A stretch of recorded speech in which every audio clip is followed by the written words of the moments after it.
So let's start off with you pouring that glass of wine. Want some wine? It's been a long day. It's been a long day. I have much to say. Classic Kelly opening a bottle of wine with her mouth. There you go. Thank you very much. If you're wondering why I'm so stingy, it's only because that is all we have left in the bottle. Okay, we are running low. Merlot. Just gonna put Needs this here. must. Welcome, Kelly Fisher, to the Feel Good podcast. This is the second episode. I'm honored. You should be. I know what people are thinking. Fuck, it's scraping the bottom of the barrel already, Calvin. Wow. No, what I mean is... Wow, you all heard that, right? Who else in the house will he manage to find next? I don't know. Look at the bottom of the barrel. Apparently, this is the bottom of the barrel. Maybe I should have used the term low-hanging fruit. My point is that it's going to start looking a little low energy if I'm just starting pulling people within my house. But I have interesting stories to tell. You do. You are very interesting. That'll come across. Or if it doesn't, then I just won't post this podcast. If you're watching this, it means that I am interesting enough. I'm looking for the cork, but I've lost You've it. spat it out over there somewhere. I know, but it landed on the couch here We're gonna have to move on. You found it. see, that's what I was talking about. What do you find at the bottom of the barrel? The cork. The cork. So, welcome to the studio. It'll be quite familiar to you. It is also our garage.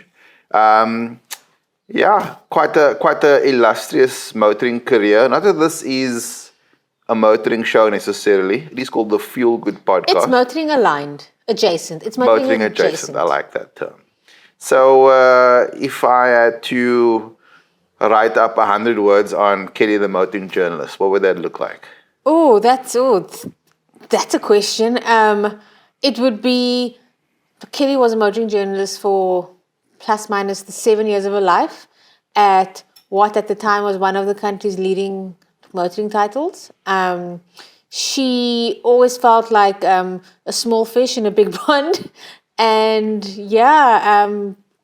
she learned a lot on the fly. She built her motoring plane in the sky because she knew nothing. A lot of mixed metaphors there. Are you a car journalist or an airplane journalist? But that was your first motoring journalism life. That was 7 years then. But you've also been busy for the last 7 years at other people's cars along with me. I think a lot of people don't realize it. They go, oh, Calvin's got his wife driving another car, must be nice. They don't realize that you've been doing this almost as long as me, really. And, that means you come with your own expertise, your own experience. I'd argue your opinion's a little bit more valid than mine or the classic petrolhead's opinion now when it comes to like straight up buying passenger cars. What are you currently driving? My own personal car is a Fiat Panda. I recognize it from the list of cars we as journalists do not recommend to other people. Why do we do that? You and I both. I've got a Porsche Cayenne. We'd never consider recommending these to other people, but just buy them for ourselves. I would now, like other people's cars. So you mentioned that, like, I now ride for other people's cars, and like, I just want to say, like, it's quite different. Not in that my husband owns the title, but like in that I feel like I give more relevant advice. Like, people don't want to know how quickly a car reaches 100 kilometers an hour.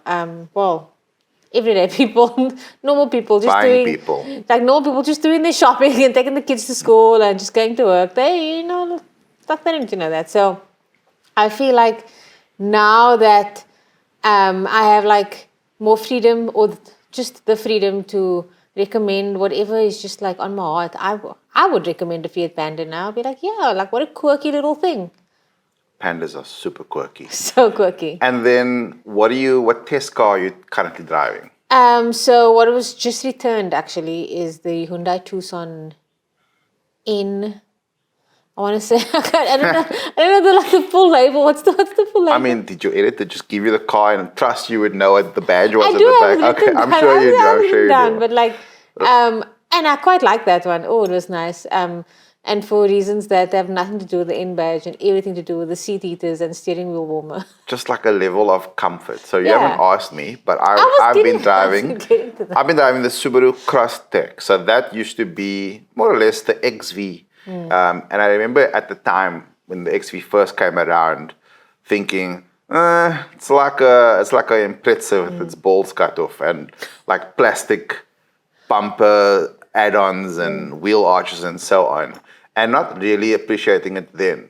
But I think what's happened with both of us now, as we get more mature, we are placing value in different places. So like, before it was about that flat four, the turbo, the exhaust noises, and now it's like, I want to be comfortable. I want less exhaust noises. Yeah, like yeah. don't come at me with exhaust I'm driving here. I can't hear the navigation. Yeah. So like navigation's super important now. A good sound system's important. Android Auto, CarPlay, all that stuff. Love that shit. What did you, or I'd be interested to know, 15 years ago, 10 years ago, what was your Subaru of choice? Perhaps a STI with the... I get stuck on the bug eye and the hawk eye. By all means, these are the lights. I know. I know that. I'm Thank sure. you. I know how comfortable you are in a modern car, so I just thought you might have lost that point of The reference. bug eye got me. The hawk The eye, bug I eye. wouldn't have. I would have been like, what the fuck is a It's hawk the one eye? after, but then also like It's a Marvel character. But 20. It is 22B, rare as fuck. But if you got one, well, that was actually the gold standard. That was the rarest, mostly the rarest of the rare. So I reckon it would definitely be a STI of some shape, without any doubt. Whereas now, I've just returned the Outback. So comfortable. What a lovely vehicle. And quick enough. I mean, it's got a flat 4. The previous one had a flat 6, so it was like a Japanese Porsche in ways, well, just the engine. Whereas this one makes about the same power, super comfy. Love how comfy is just like Comfort's important. It's like the word of choice for all the cars. Like, God. is it comfortable? No. Send it back. Well, my other preference is any car with a tow bar. Yes. But that's for very selfish reasons. That's how I can put my bicycle on the back of it. And we just had the BMW XM, and What an impressive car. what a machine at $3.4 million. I think that's a twin turbo V8 and is also electrified, super fast, has a tow bar, Heated seats. has a tow bar. I think I might be one of the first people in the world to stick their muddy bicycle on the back of a BMW XM. I'll take it. That's thrilling for me now. Back to you. Why did you leave this industry? So at the time, I left my role at that magazine because there was... You can say Car Magazine. Okay. I wasn't sure like are we name dropping or we're not. Okay. I left my role at Car Magazine. I just felt like there wasn't... In fact, I knew there wasn't room for growth for me. There was no like clear career path. I was never going to be a associate editor. I don't think I was ever going to get an editor title at all. Associate, whatever other editor titles stand out. And I needed something where I felt more valued, or like a role where I felt like I could grow, and I didn't actually feel that there. And in the industry in general, when I moved from Car Magazine, I didn't move to another motoring title. I moved out of the industry just because I just didn't feel like I wanted to be in that industry anymore. It just wasn't for me. What do you miss though? Because everyone must miss something. It's like one of the most spoiled or spoiling jobs on the planet. So like, what do you miss? Like, if you ever think, I wouldn't mind going back and doing what? Wouldn't mind flying business class, but I don't necessarily want to travel. If that makes sense. No, it really makes sense to me. I miss like the lifestyle that you sort of like perceive to have as a motoring journalist. But I don't want to travel. I just want, like, if I have the option of travel, I want it to be business class. So, as someone that has recently traveled business class, one of the many things I love and one of the perks I have of being married to an ex-motoring journalist, I've noticed everyone else's partner, friends, family goes, ooh, another trip to where now? Germany. Oh, must be nice. Whereas you'll be like, Oh, wow. It's 6 days away. Of which Oh, good luck. 3 years just traveling. Yeah. So it's nice having someone sympathetic because they've walked this beat and know that it's not. I think I had this similar discussion with Ernest last week, which was it looks really cushy. it looks super, super indulgent. It looks like the most amazing lifestyle possible.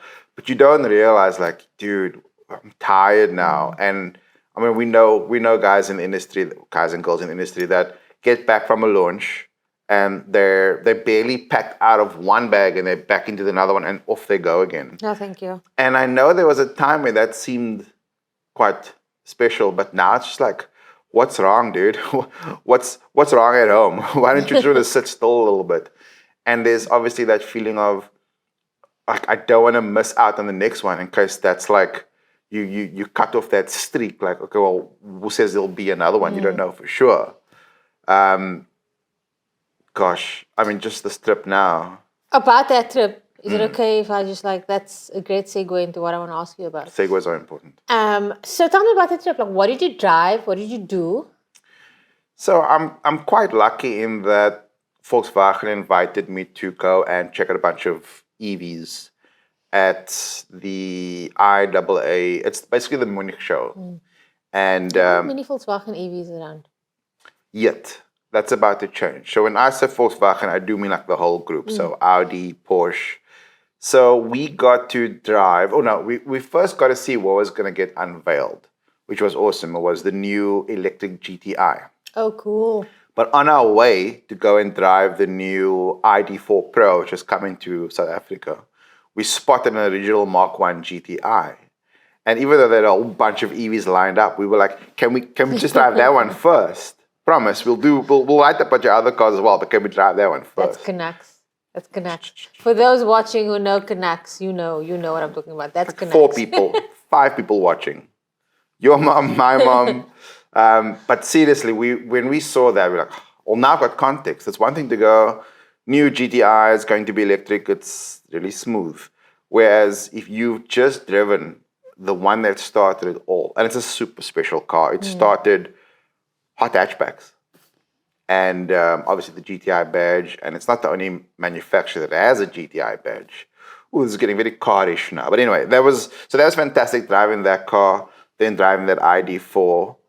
Was that the no? Ooh, oh gosh. And then the highlight of the trip was taking the new combi, the new Volksy bus. I love a Volksy bus. Well, this one is electric.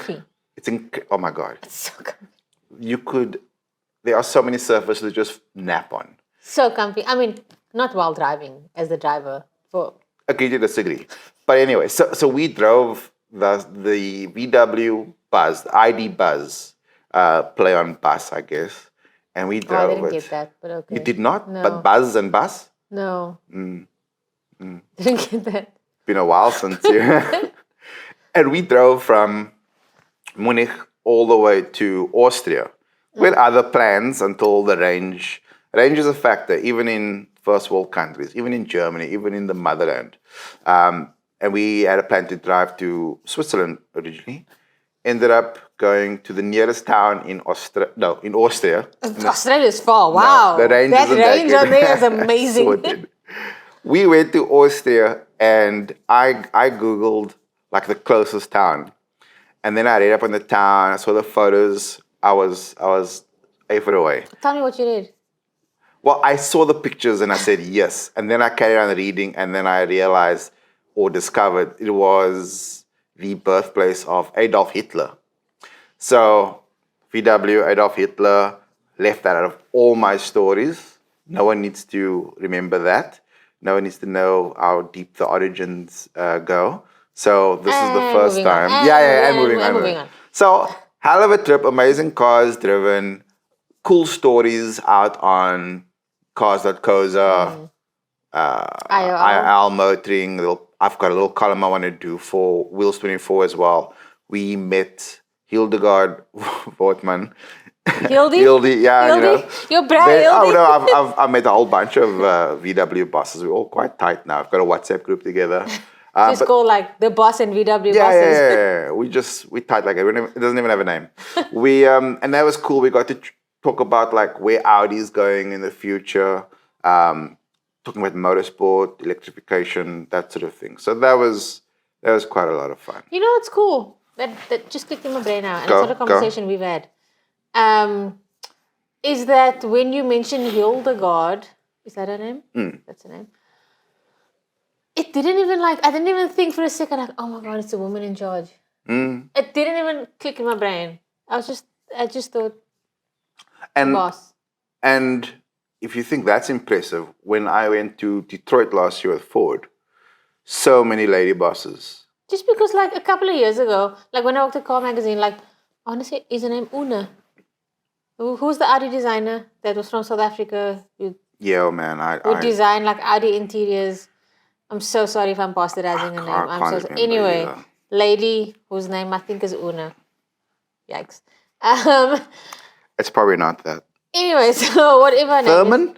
No. That's someone else. No. Okay. Yeah, no.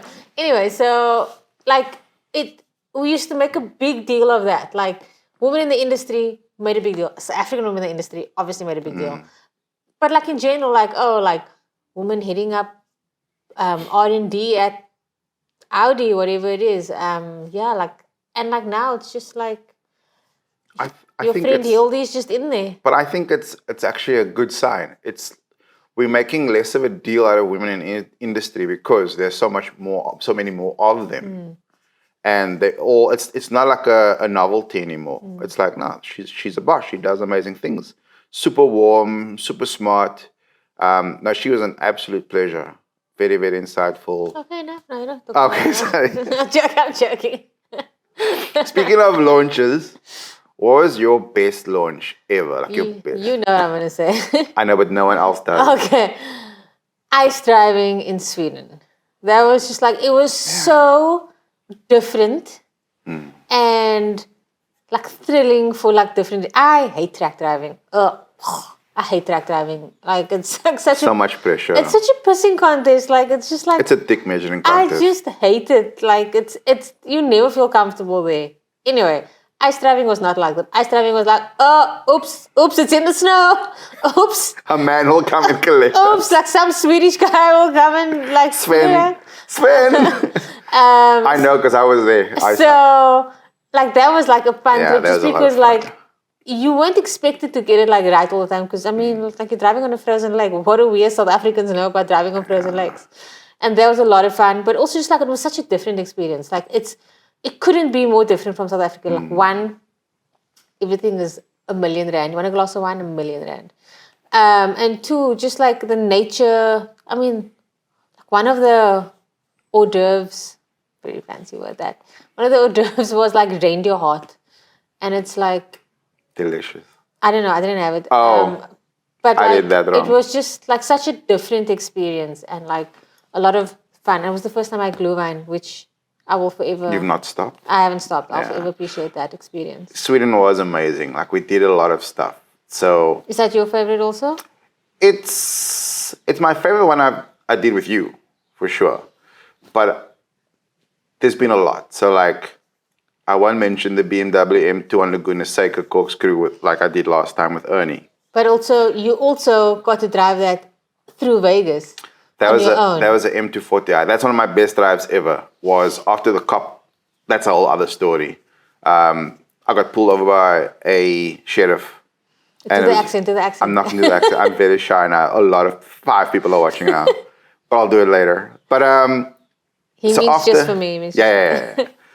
So so I got pulled over and then I got released and I drove from Nelson, Nevada, which is... I thought you were going to say Nelspruit, and I was like, it's no, not the same thing. It's literally the opposite, actually. It's a movie town. So 3,000 miles to Graceland. It's a Courtney Cox movie, you wouldn't know. And I don't know. basically, I drove from the one side of Nevada right through to the Vegas Strip by myself, just jamming to my playlists. It's like Sweet Home Alabama and all the soundtrack of Cars, and cruise all the way back by myself. That's one of my best experiences. But that same morning, we had 2 highway patrol cars shut down the Vegas Strip for us, for me, and drive in front of me and behind me. So we had the strip to ourselves to do photography for cover of, I think it was Top Gear magazine at the time. That was one of my best memories. Now, you say you hate racetracks or track driving. Have you ever been on any of the international tracks? I've been on a Barcelona one. Barcelona, but I can't remember much. but only because we couldn't. Well, first of all, I can't remember the name of the track, and second of all, we didn't do a lap. There were sections that were set up, and it was infinity, as in like the vehicle. Oh, that was in California, wasn't it? No, that was with Nissan. Oh, I know. Excuse me, it's hard to keep up with. I know, like same, but but it was infinity, and it was with Colin actually, in Barcelona, and they had like set up like sections of the track, and it wasn't like a full loop. Your favorite international track? I know you've driven a few. So not quite my favorite track, but it's a story around the track, was when we did the A45 AMG, Ulsterberg. The track is like a Ascari, where it's a bunch of corners from around the world's best tracks, kind of like looped together. They called it the mini Nürburgring, but I think everyone calls themselves the mini Nürburgring until they can't get away with it anymore. And that was great. But the highlight was a helicopter lands and it's Lewis Hamilton. And we get the option, you'll see a photograph somewhere there. And we get the option of either going on the track with Lewis or driving around like outside the track, like in the city, in the town. It's not even a city. So I choose that one. And Lewis Hamilton and I legit go for like a 40-minute drive. And just the two of you? Just the two of us. This was before I really like appreciated the value of video. So I had a GoPro and it's mounted on my side, like right up here against my face. Yeah, it's there somewhere. Let me see. I'll put it over there. I don't know if I can point to it. I will literally put it on the screen. This is 2023. We've got editing now. For anyone listening on Spotify, go find it on YouTube. Yeah, just know that it happened. But it was so cool because, now keep in mind, I've not followed, but I'm aware of all the discourse around this dude. Like, it's ugly. But the guy I had in the car with me that day, we just chatted. He was so chill. I chatted about, I think he maybe appreciated the fact that we didn't talk about racing. We were like, asked him about his brother and what they would do for fun and the mountain biking and the VR, the sim racing and so on. And it's just a normal dude, and he was lighting up every time he was talking about his family and things besides the cars and so on that he actually enjoys. But it's a long time ago. You have triggered a memory in my brain. Oh? Did I ever tell you? So you wrote that story for, who did you work for at the time? It's either Top Gear or Top Car. I moved around. It's a bit of a slut at me at 24. Whoever you wrote the story for. So the story ran, and then I won't say who in the team, but I'll tell you off camera who in the team was like, the team that I was in was like, he had all this time with Lewis Hamilton, and these are the questions that he asked him. I'm aware that, let's say, 1 in 10 people thought it was a wasted opportunity. I think it was great. I thought it was great. But the other 9 people out of 10 was like, that was such a nice human story. Yeah. We don't actually get that. Because I think when you're that into motorsport, when you're that invested or entrenched, you lose your sense of humor. And you're a little bit of humanity. That's why the guys, when they do fight about motorsport, it always gets really, really ugly really, really quickly. And I've loved Formula One. The heyday for me was the Schumacher era. And I still love following it. But I can almost literally watch an F1 race today on Twitter, and it's fine. I don't need to be there for every single moment. There does need to be a distinction between a car enthusiast, someone who loves cars, and someone who loves motorsport, because I find that they aren't always the same person. In fact, sometimes they're very, very different. You also had him without his publicist. Yeah, I think... Which I think makes a difference to someone's like, on that level of fame, when they are with you without the publicist. that makes a difference in like how they show up in a conversation. I almost can't believe they let that happen. Like, we could have asked him anything, and He's probably well media trained also though. he was well media trained, but I don't think that he. I think he let his guard down in a big way, not because I'm some kind of a journalist, but because you're a panda. Who wouldn't let their guard down with a panda? pandas hurt no one. I was gonna rub your face, but I don't think Very unprofessional, and also people can't hear that. What is? I'm not implying there's been many, but what is the worst accident or similar that you've had in a test car? Oh, in a test car, I'm glad you said that because I have one that was in my mom's car, but that's something else. We can touch on that as well. In a test car, like I haven't had like massive crashes, but the biggest one and therefore the worst one was this Citroen C3 Picasso. I was on my way home. I was working at Car Magazine and I was doing my BTech degree like part-time. Well, I had my diploma, but I was doing the last year part-time. So all classes were after hours. So I was on my way home from Tech in Bellville on my way to Stamfontein. For those who know Any of these places. the route is R300. Yes, so arterial R300 basically. And I was joining the R300 off the arterial, and I thought the car in front of me had moved off because I was looking to see other cars. Anyway, I crashed into the car in front of me at very low speed. But because the whole bumper of the Picasso was one big piece, the whole bumper was then off the car. And at that time, it wasn't as scary to have a crash on the R300 as it is now. Today, yeah. In terms of like safety. But yeah, like it was my first accident also that I had in a test car. So like literally gasped. And I'm very gaspy. So I gasped. I was like, and I just didn't know what to do. But then I don't know if he was the deputy editor at the time. I phoned Mike. And he was still at the office. And yeah, like that really sucked. What was your worst? My worst was, my first one is also my worst one, was a Subaru Impreza. I gained nothing by bullshitting, so I'm going to tell you how it happened. I had a long-term WRX hatch, and it was due to go back, one and done. But I neglected to mention that once in a while, the traction control light would just come on and go away, come on and go away. And I thought maybe it's just buggy. This is a long time ago, so, my bad. This is probably 2009 or 10. You met me in that car, believe it or not. Audi Q5 launch. But anyway, so I forgot about it, didn't care about it. And the day we shot it for the last time, in so many ways, Painskloof.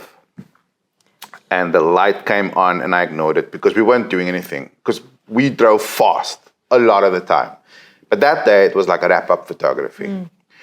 And it was greasy, it had been raining. And that road is famous for being quite oil heavy because of the trucks and so on. And I know it sounds like a bunch of excuses, but it's more like the perfect storm. It starts with me being neglectful and not actually saying to someone, hey, this light sometimes comes and goes. But anyway, bottom line, I went into a corner, and when I hit the brakes, it's almost as though the car sped up. And once my front wheel touched the grass, it was over. It was over. I went into a ditch on Painskloof, nose down, and there I sat. And it sucked, but as far as I could tell, it was just the front bumper that was a little bit scratched. My editor was not impressed with me, but anyway, it is what it is. It happened, and then we phoned the tow truck driver, and this is when things got really bad. Oh. So he hooked it up to the back of the car, and in pulling it back out of the ditch, he had tied it in such a way that it swung against the bridge and dragged first the front bumper off, and it dragged long indents on the side of the car, and then eventually the back bumper just popped off. And there it was on the road. Front bumper off, back bumper off. At this point, a fucking wreck. It was my fault, and then it could have been worse, to, oh my fucking God, I don't want to be a motoring journalist anymore. And that really sucked. But then maybe a week later, I got flown up to Joburg to drive the Nissan GTR for the first time. And Veralda, who was the PR at the time, would later on tell me, she watched me like a hawk because all she knew was this is the guy that crashed the Subaru. Oh, shit. And you won't believe in this industry how a reputation will stick with you for the longest time. I went to quit. I was like, nope, not for me. I'm going to do something completely different. But I'm glad I stuck And to also that. Veralda's like one of like Well, the now she's my loveliest best people. friend. Yeah. She's like one of like your closest friends. Yeah. Like, yeah. So what was your other crash in your mom's car? My mom's car. Also leaving varsity. I think that's the common thing. You just don't go Guys, tertiary education, it's it's just not worth it. So it was myself and my friend in the car, and we were on our way to Tiger Valley because class had ended early, and like we needed something from the shops, and we were on our way to Tiger Valley, and we were on Durban Road, and she was pointing out something on the road to me, and obviously me being the driver, like she'd only look when I know it's safe, and then I looked, and then I just heard her gasp. And then, Was it her gasping this time? no, it was her gasping. Okay, just checking. Her gasping, and then I turned and I ended up in the back of a Toyota Land Cruiser. Badly chosen. Yeah, the Land Cruiser came away with 0 scratches. Zero fucks. It also had a tow bar. So my mom's Nissan Sentra had a front nose that was then in. It was just in. I know people like that. Yeah, that was not fun. I had to tell my mother. I phoned and I cried on the phone, and then she said, no, it's okay. And then when I got home, she's like, I didn't know it was this bad. So, yeah. So that wasn't fun either. Now, did you crash because you're a woman? No. Okay. Now that we've covered that. So What a segue. why don't we have more women in this industry of mine? Help me understand. I think it's a very intimidating industry because it's many of the things that happen are dick measuring contests. And and you guys don't have dicks. We don't have dicks. Not assuming. Wait, actually, I'm sorry. Not assuming. I'm sorry. It's really fine, ladies, if you have a dick. Yeah, so the women that I know in the industry do not have any dicks. So there's like none of that can happen. But also it's a very like, it's a scary industry for women to be in because like you never, like, I can't speak for all women in the industry, I can speak for myself. I never felt good enough. I never felt like fast enough. I never felt like I knew enough. I never felt like I wrote well enough. Also had things that validated those feelings. And I just like, and it wasn't like a super like welcoming industry like for women. Like there was no one like who took you really like under their wing and said like, okay, like you knew you're a woman, like it can be like a scary place. Let me like mentor you or whatever this. I didn't even know that career mentors existed until I left the industry. And yeah, like it just isn't a welcoming industry. And I don't think that's changed much, if I'm honest. I don't have a dick, so I don't also have that perspective necessarily. I want you to make sure that This people is a know TV show. there was 2 sentences. Oh. You said I don't, and then you Oh no, paused, and then you were like, absolutely have a dick, but therefore don't have a female's perspective. for watching us. Pick yourself up. So I want to believe that it's gotten a bit better, but if I look around, there are fewer women than there were then. There are well, that's not true. There are fewer female journalists, but we do have an influx of influencers now, and I'd say at least half of them are women. What are your thoughts on influencers, and I'm using the word versus deliberately, journalism? I think they serve 2 very different audiences. I don't like the word influencer. I like content creator, but okay, let's say influencer. Let's call it what it is. I don't like influencers who are only in it for the freebies and to take the cool photos with cars. I find that they what is the word? I can imagine that it's difficult for motoring journalists and those influencers to exist in the same space on the same launch. Um, but I do think that there is a market for influencers. I don't know if they sell cars. They sell a lifestyle, I think. I don't think they sell products. And they go a long way in terms of like brand building. Like if my like favorite influencers, whoever they may be, I don't know who they are, like drove a Porsche Cayenne and they live this outdoorsy life, then maybe like I'll be like, ooh, I want to live that outdoorsy life. And then I'll be like, and then like the Porsche brand would be more top of mind because they are pushing it so hard. But I wouldn't necessarily like, buy a Porsche because maybe I can't afford a Porsche. But it's definitely a good like brand building exercise for manufacturers.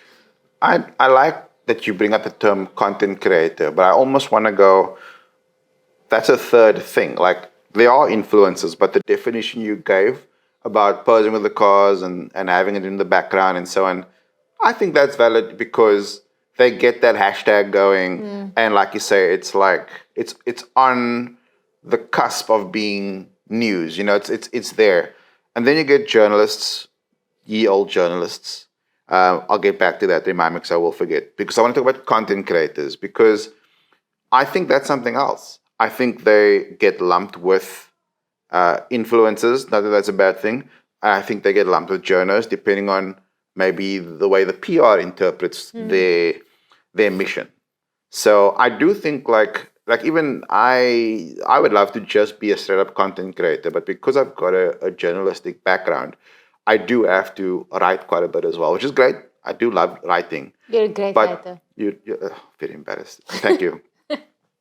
And then I want to get back to journalists because I think it's worth remembering that motor journalists aren't necessarily hard journalists.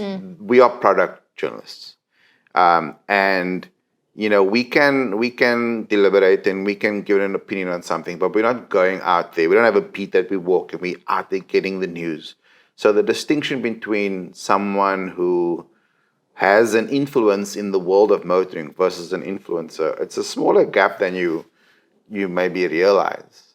Whereas playing in that content creation space, that's a lot of fun. You know, you could do podcasts, you could do videos, photography. And I would say that pretty much everyone in the other two camps could kind of like blur the line a little bit. Yeah.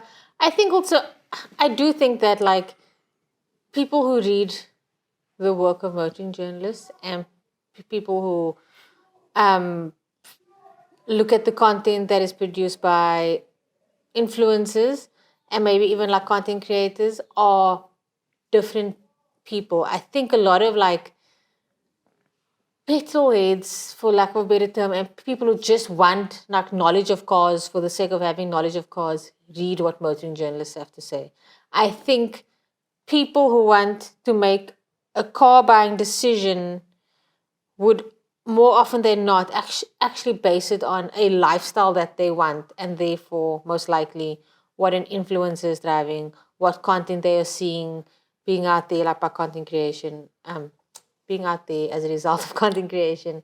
But if they want like hard facts on the car, I mean, you can just get a brochure from a dealership. No one knows what that means. You mean Google, right? Yeah, I mean, like go on the yeah. internet, yeah. No, for sure. Like, that's the other thing. You know, let's say person A is a motoring journalist, but all they really need to do is aggregate enough content from world stage motor journalists and go, this is my thoughts on it based on what they think, and get away with it. And I know people that have pretty much done that for their whole career and played it safe. And they'll literally go on a launch with you and go, what do you think of that car? Yeah. Yeah. Oh, I disagree, but my story isn't filed. So there's a lot of that, I guess, versus, well, none of them are better than the other. I just feel like it doesn't have to be antagonistic. It's actually quite a cool space. So as you'll know, I've not just been doing things on, let's call it this side of the lens. I've also been doing on that side of the lens. So I've been working with manufacturers producing content, not in competition with other content creators, but like for my client being the manufacturer. So I've had to play with and coordinate with influencers, journalists, and content creators. And I gotta tell you, it's not as different as they think it is. It's not as polarized as they think it is. We're all just telling stories about cars. I will tell you one thing about influencers though. They work hard. They hustle hard. And it's like, and it's everything is work. Everything is work. I Eating know. lunch is work. I know, I get so Getting in the tired. cars or everything. And I don't like, it must be exhausting. I don't Everything envy is it. work. Everything is work. Wait, I know I said I don't envy it. Let me be realistic. Let me be honest. I would fucking die. It's You are working It's constantly. so Like, hard do you work. even taste that hors d'oeuvre? Yeah. Or did you just take a photo? hors of d'oeuvre. it? What a word. Just I used it googled twice it now. before I did. Oh, you used I it as used well. it also. We must live in the same house. We have come to the point where we realize we are not who we were. But what is your favorite car of all time? Oof. All time. All time. All time, as in like, Yeah, all time. okay, meaning. hold on. It has a meaning. No. But also like, is it the car I'd want to drive for all time? No. Just like my favorite. What's your favorite car? Just tell me your favorite car. No. I'll tell you that I keep going back to a Panamera in terms of a car that I really want for myself. I do love a Panamera. Do you know what I hate when people ask me? What? What's my favorite car? What I is just wanted to see what happens. What's your favorite car, Calvin? I know what's your favorite car. In fact, I know a few of your favorite cars. That's the thing. There's no one. But I would. It depends, guys. If it's Calvin or Canucks. No, but, If it's Canucks, it's a Nissan Skyline GTR R32. yes. And then also, if it's Calvin, it's a Porsche 911 Targa. Targa. Yes, please. And then sometimes I do love a Cherokee. But I live in the real world. Yeah, and then like sometimes if it's like Japanese Calvin, then it's a Cherokee. Japanese Calvin. So yeah, it depends for you. What is your favorite car to road trip in? But you can't say the Kia Carnival. Oh no. Something like the Kia Carnival. I like a bus. A little van bus vibes. My favorite road trip of all time, this might surprise you, was in our Supra. It my doesn't Supra. surprise me because that's my favorite road trip. Feels like you changed the story. no. For That's real? my favorite road trip. We camped for 2 nights. I think that's uncommon in a 1983 Toyota Coupe. Also, just for us at the time, we weren't campers No, back I then. know. Things have changed. We now have a rooftop tent on our Cayenne. First class, baby. But yeah, just generally love a road trip. I know that. I just want to say, I just want to address the fact that if our Spotify listeners are hearing a commotion in the background, our kids are playing Fortnite. Yes. So there's that. I think we're getting to the end. I've got one real question left. Oh. Well, actually, it's 3, but the other 2 are shit. Now that you have driven quite a few electric cars, what is your hot take on EVs? So, I think that EVs have their place. I definitely think we need to move away from things that are really bad for the environment, and therefore, like, EVs have their place. But then again, in a country like South Africa, where our electricity is generated by coal, it's also like, is it really better for the environment? I want to add that it's absolutely not better for the environment. Just do a quick search on cobalt mining and the African countries that are being raped. Okay. Well, all of the social and economical and environmental issues The extensive list aside. I do like an EV. I think I just like it because it's like the new thing right now, I like that. I like not having to like think about like fueling my car because I can just like plug it into the wall. But then again, there is the stress of like if you're driving far, well, where are you going to charge your car? There's this word. What's this word? It's a South African word, I think. It's called load shedding. Yes, I know. But I'm the one often not defending load shedding, but defending the state of electrification and that load shedding, if it affects your phone, it's going to affect your car. And it doesn't affect your phone. Just charge at night and so on. But then there was that trip I just did in the buzz in Germany. And even there, like range anxiety was a real buzz kill. In that we couldn't go where we wanted to go because we didn't have a car. Just a whole lot of hang-ups that really impacts you. And if you're a South African, you've got that road tripping spirit, it's quite a bummer. But having said that, I've enjoyed almost every electric car I've driven. The actual driving of an electric car, lots of fun. It is fun. And I think that the design, the style departments in all these manufacturers are at least being creative because they realize, I don't know if you've noticed, but there's not a lot of character necessarily in the cars yet. They look like the way they should look, but ultimately there's no engine sound. Literally a screaming engine going by. But I think we'll figure it out. I've been under the impression, or it's been my opinion, that we can't move to EVs. We've got to use them all. Otherwise, we'll create another bottleneck in our... Which is why the XM was cool, because it had both. It was electric and it had a petrol engine. And a tow bar. And a tow bar. I have a question for you. In fact, I have a question for Canucks, so just bring him out there. What do you think Golf GTI drivers are going to feel? How do you think they're going to feel about an electric GTI? They're not going to... So firstly, a couple of things. So this new GTI, it's more polo-sized. I don't think there's going to be a natural migration or evolution of driver between a Mark 8 GTI or Mark 7, even more so, to this new thing. It does not have an engine. You can't take it to Zaki, no offense, Zaki, or someone to have the software done. Maybe, we'll see. But ultimately, we are talking about electricity. There's no 3-part, 4-part, there's no 5-part, there's no interesting sounds, there's no exhaust work. I think it's a different person buying. It's always going to be, or for the next 10 to 20 years, it's going to be a very different kind of person buying an electric car. There's just not much. They're going to hate each other. Hate each other? They're going to be like against each other, like the electric GTI drivers versus the... I don't think they even live in the same parts of town.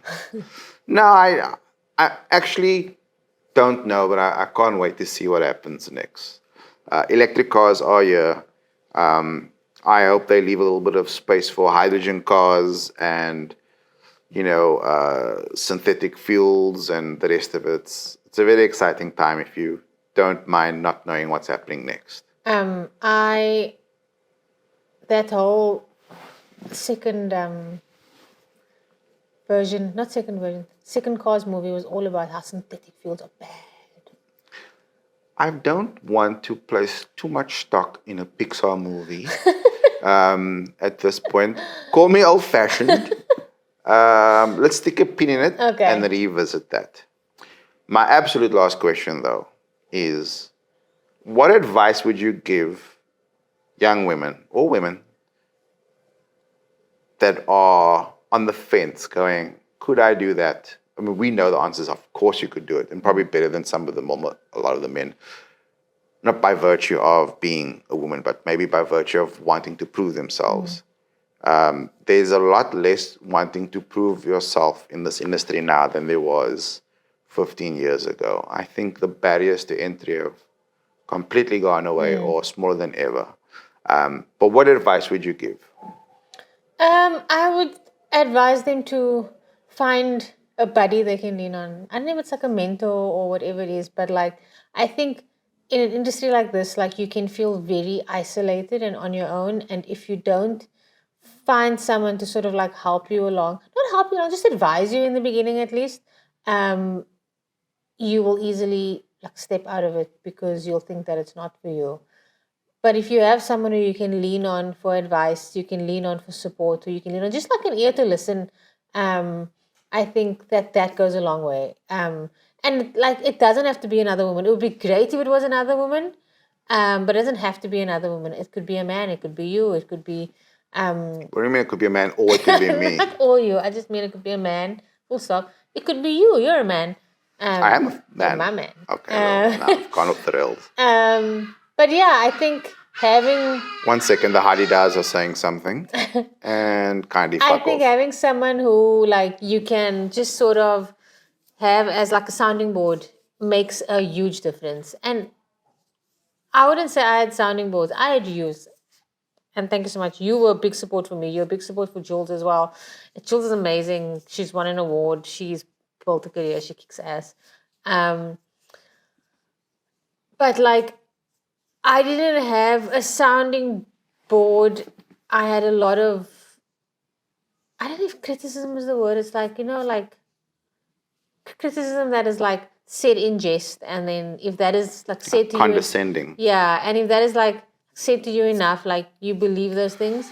So I think like you need someone that's there, like in your corner, helping you.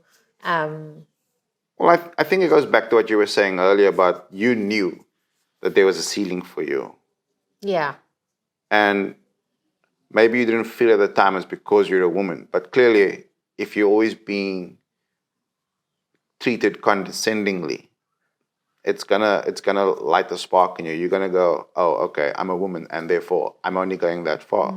Whereas if it was a more nurturing environment, maybe you would have felt differently. Yeah. I have this thing that I like to that I tell people. It's something I read online. And when I describe my motoring journalism career to other people, and like why I left, I often use is like, you can't be what you can't see.